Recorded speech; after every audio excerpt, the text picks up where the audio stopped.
திருச்சிற்றம்பலம். தினம் ஒரு திருமந்திரம். வைத்த பரிசே வகை வகை நன்னூலின் முத்தி முடிவிது மூவாயிரத்திலே புத்திசை பூர்வத்து மூவாயிரம் பொது வைத்த சிறப்பு தருமிவைதானே. திருச்சிற்றம்பலம். திருச்சிற்றம்பலம். வைத்த பரிசே வகை வகை நன்னூலின் என்று தொடங்கும் பாடலை இப்பொழுது நாம் காணப்போகிறோம்.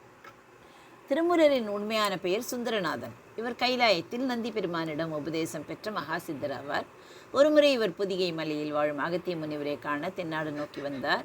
வழியில் சாத்தனூர் என்ற கிராமத்தில் பசுக்கள் எல்லாம் அழுது கொண்டிருப்பதை கண்டார். அதற்கு காரணம் அவற்றை மேய்த்து வந்த மூரன் என்ற இடையன், அதாவது மாடு மேய்ப்பவன், திடீரென இறந்து கிடந்ததே தான்.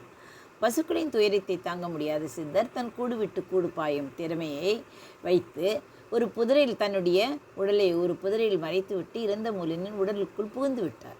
மூலனாக எழுந்த நபரை கண்டு பசுக்கள் மகிழ்ந்தன. மாலையில் பசுக்களை ஊரில் விட்டுவிட்டு தன் உடலை தேடி சென்றபோது அந்த உடல் மறைந்து விட்டதை அறிந்தார். இறைவன் உலகிற்கு ஞானம் வழங்க மூலனின் உடலிலேயே சுந்தரநாதரை இருக்கச் செய்தார் என்பதை பின் அறிந்தார். அதன் பின் அவர் திருவாவடுதுறை திருத்தலத்திற்கு சென்று அங்கிருந்த ஒரு பெரிய அரச மரத்தின் அடியில் அமர்ந்து ஆழ்ந்த தவம் புரியத் தொடங்கினார். வருடத்திற்கு ஒரு முறை மட்டுமே தியானத்திலிருந்து கண் விழிப்பார். அப்படி விழிக்கும்போது தான் தியானத்தில் உணர்ந்த பிரபஞ்ச ரகசியங்களை ஒரே ஒரு பாடலாக பாடுவார். இப்படி 3000 ஆண்டுகள் தவம் இருந்து 3000 பாடல்களை பாடினார்.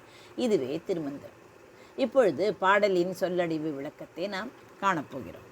வைத்த பரிசே என்று கூறுகிறார். இறைவன் மீதுள்ள அன்பினாலும் உயிர்கள் உய்ய வேண்டும் என்ற கருணையினாலும் யாம் தந்த பரிசாகும்.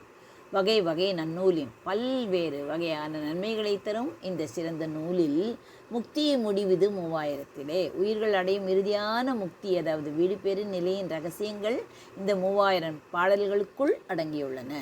புத்திசை பூர்வத்து 3000 அறிவுபூர்வமாக தியானித்து அருளப்பட்ட இந்த 3000 தமிழ் பொது வைத்த சிறப்பு தரும் இவைதானே. உலக மாந்தர் அனைவருக்கும் பொதுவான நெறிகளையும் ஆன்மீகத்தில் உயர்வடைய செய்யும் சிறப்பு நெறிகளையும் ஒரு சேர தரக்கூடியது என்ற கருத்தை தெரிவிக்கிறது. உலகில் உள்ள உயிர்கள் அனைத்தும் அறியாமை நீங்கி இறைவனை உணர்ந்து பேரின்ப முக்தி அடைய வேண்டும் என்ற உன்னத நோக்கில் யாம் உலகிற்கு அளித்த உன்னத அன்பு பரிசுதான் இந்த திருமந்திரம் என்னும் நல்ல நூல். அறிவுபூர்வமாக ஆராய்ந்து தியானித்து அருளப்பட்ட இந்த 3000 பாடல்களுக்குள் ஆன்மீகத்தின் உன்னத முடிவான முக்தி நிலை விளக்கப்பட்டுள்ளது. இந்த 3000 பாடல்களும் 9 தந்திரங்களாக பிரிக்கப்பட்டு அனைத்து மனிதர்களுக்கும் தேவையான பொதுவான உலகியல் மற்றும் ஒழுக்க நெறிகளையும் ஆன்மீக பாதையில் மிக ஆழமாக செல்பவர்களுக்கு தேவையான யோக மற்றும் ஞான ரகசியங்களையும் தன்னுள் கொண்டு படிப்பவருக்கு எல்லா நன்மைகளையும் வாரி வழங்குகின்றன என்ற கருத்தை தான் தெரிவிக்கிறது. திருமந்திரம் என்பது ஏதோ துறவிகளுக்கு மட்டுமான நூல் அல்ல. அது சாதாரண மனிதர்களுக்கான பொது நெறியையும் ஞானிகளுக்கான சிறப்பு நெறியையும் தன்னுள் கொண்ட மனித குலத்திற்கு திருமூலர் தந்த பேரின்ப பரிசு ஆகும். வைத்த பரிசே வகை வகை நன்னூலின் முக்தி முடிவிது 3000-லே புத்திசை பூர்வத்து 3000 பொது வைத்த சிறப்பு தரும் இவைதானே. நன்றி, வணக்கம். உமா பாலசுப்ரமணியன்.